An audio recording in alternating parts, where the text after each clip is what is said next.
Hello, my name is Alsan Juf, and in this presentation, I will explore neoliberalism, democracy, and the food system. I posit that neoliberal oligarchy has created an unjust and discriminatory food system, and question that, given these circumstances, what can communities do to create democracy and justice in and through their food system? We've all used the term democracy, but what does it actually mean? Typically, we think of democracy as a process. We think that it looks a certain way. For example, if a country has voting, then it must be democratic. But actually, democracy is not a system, it is a power dynamic. What that means is that a society is democratic if ordinary people hold political power, regardless of what that looks like. Oligarchy, on the other hand, is the opposite of democracy. It too is a power dynamic. In an oligarchic system, a minority of people control power and use it for corrupt purposes such as self-gain or the perpetuation of power. The US is an oligarchy. Even though we are able to vote, our votes actually have little bearing on which laws pass through Congress. A study conducted by professors from Princeton and Northwestern University has proven that, statistically speaking, the amount of money behind a piece of legislation is the single biggest determining factor, which controls whether or not it will actually pass. Neoliberalism, for its part, is a political paradigm which advocates for unregulated markets. What this means in the real world is that under a neoliberal society, which is what we have now, corporations are in many cases allowed to do whatever they like. What this results in is extreme social inequity, which sets the stage for oligarchy. These figures are representative of agriculture in America. A handful of corporations control almost everything. Our food system emerges from a massive piece of legislation called the US Farm Bill. Neoliberal oligarchy shapes the Farm Bill in a number of important ways. First, there is a revolving door between industry and government. For example, the current Secretary of Agriculture under the Biden administration, Tom Vilsack, was previously the CEO of an industry trade group. Thus, those whose job it is to regulate the industry often have a massive stake in what policies are being implemented. Furthermore, the agricultural industry spends hundreds of millions of dollars lobbying Congress to ensure that it will pass laws in favor of their personal interests. What this does is that it creates a regulatory environment in which this government has not only encouraged but aided a small number of corporations to grow to the scale of monopolies. Neoliberal oligarchy, through the Farm Bill, has created an exploitive, destructive, and disempowering food system. I'll give you a few examples of what that means in practice. So perhaps first and foremost, our food system has incredibly low wages. In theory, if somebody does not pay you enough money, then you can go and find a job that will pay you more. However, by definition, monopolies stifle competition.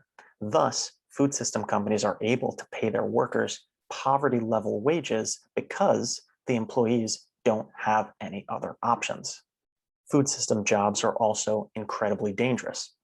Meatpacking in particular is continuously one of the most dangerous jobs in America. In theory, the Farm Bill could mandate safe practices for workers, but it usually costs companies more money to do things the safe way. Neoliberal oligarchy lets them get away with this level of negligence. There are also grave problems on the distribution side of the food system. Our food system exists solely to create profit. Thus, grocery chains will only build stores where they believe they can make a lot of money. Low-income communities do not fit that criteria. As a result, tens of millions of people fall through the cracks. There are places in this country where there simply are not grocery stores that are feasibly accessible.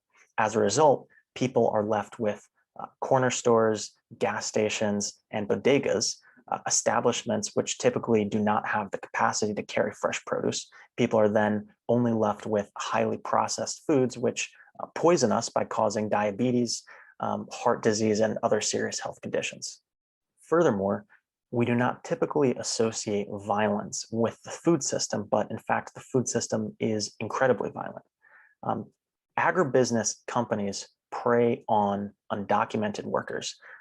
They bring undocumented people into the country, exploit them in extremely violent conditions, and then hold the threat of deportation over their heads. In light of the destructive nature of our food system, what can communities do to cultivate democracy and justice? Well, first, one of the biggest barriers to creating a more equitable food system is access to land. Often, people who would like to create change in our food system don't have the wealth necessary to own land. Community land trusts have arisen to combat this problem.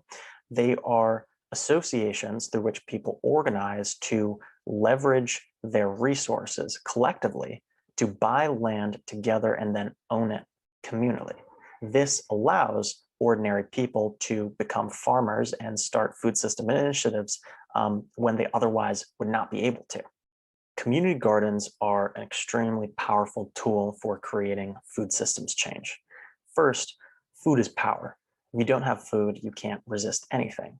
But secondly, community gardens democratize the food system by allowing communities to own the means of production. But more than that, community gardens also serve as an extremely powerful platform over which communities can strengthen social bonds. Worker coalitions are necessary to combat the immense power that corporations hold in a neoliberal society. They can also be extremely effective at creating change. For example, the coalition of Immokalee farm workers has single-handedly been able to implement worker education, safe production practices, and fair wages for tomato growers across large swaths of this country. Food policy councils also upend the dynamic of corporations holding political power because they serve as a focal point for community action. What this means is that food policy councils are a space through which communities can envision, design, and implement the food system that they desire. In conclusion, the United States is an oligarchy. Our unjust and discriminatory food system is a result of the disparity of political power in America. However, we do not need to wait for our systems to change. Through community-led initiatives, we can change around the powers that be to cultivate democracy and justice.